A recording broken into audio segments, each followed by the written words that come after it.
একটু সামনে একটু সামনে করতে হবে করতে হবে করতে হবে করতে হবে করতে হবে করতে হবে আল্লাহু আকবার আল্লাহু আকবার নারে তাকবীর করতে হবে গণহত্যার বিচার বাস্তবায়ন করতে হবে আমরা বিচারিত ভাগের স্বাধীনতা চাই, আমরা দুর্নীতিমুক্ত একটি সমাজ চাই। আমার ভাই আমার বাংলাদেশ সমাজের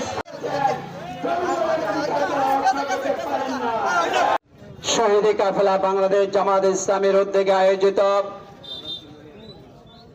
আজ 1 আগস্ট সারা বাংলাদেশে একসাথে আজকের আমাদের এই গণমিছিল অনুষ্ঠিত হতে যাচ্ছে।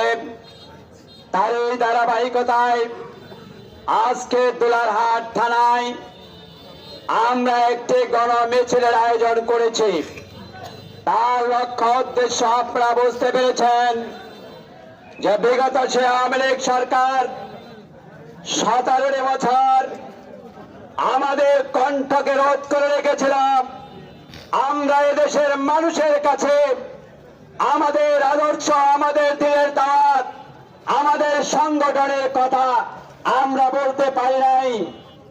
1 তারিখে নিষিদ্ধ করেছিলেন, আর আল্লাহ রাব্বুল আলামিন 5 তারিখে সারা বাংলাদেশ থেকে আল্লাহ রাব্বুল আলামিন তাদেরকে নিষিদ্ধ করে দিয়েছে।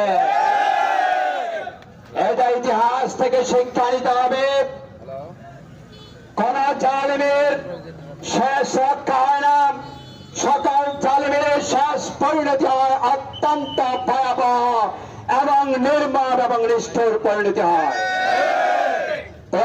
আমার আজ 5 আগস্টের পরে একটি কেয়ারটেকার সরকার প্রায় 1.5 বছর এই দেশটি পরিচালনা করেছিলেন এবং যাদের মাধ্যমে একটি নির্বাচিত সরকার হয়েছে, নির্বাচন হয়েছে। এই দেশের মানুষ আশা করেছিল যে এই দেশে নির্বাচনের পরে আর হত্যা, ধর্ষণ, সন্ত্রাস, চাঁদাবাজি, খুন খারাপে চলবে না। কিন্তু আমরা দেখতে পাচ্ছি বিগত 25 সরকারের মতো এখনো বাংলাদেশে দুর্নীতি, চাঁদাবাজি, সন্ত্রাস চলছে। চলছে কি চলে না? এখনো আমাদের অনেক মায়ের বুক খালি আছে। আমার ভাইয়ের আমার, তাই শহীদ কাফেলা বাংলাদেশ জামাতে ইসলামী আমাদের দাবি একটাই, আমরা একটা নিরাপদ বাংলাদেশ চাই, আমরা একটা শোষণমুক্ত বাংলাদেশ চাই, আমরা একটা শান্তিপ্রিয় বাংলাদেশ চাই, যেই বাংলাদেশে সকল মানুষ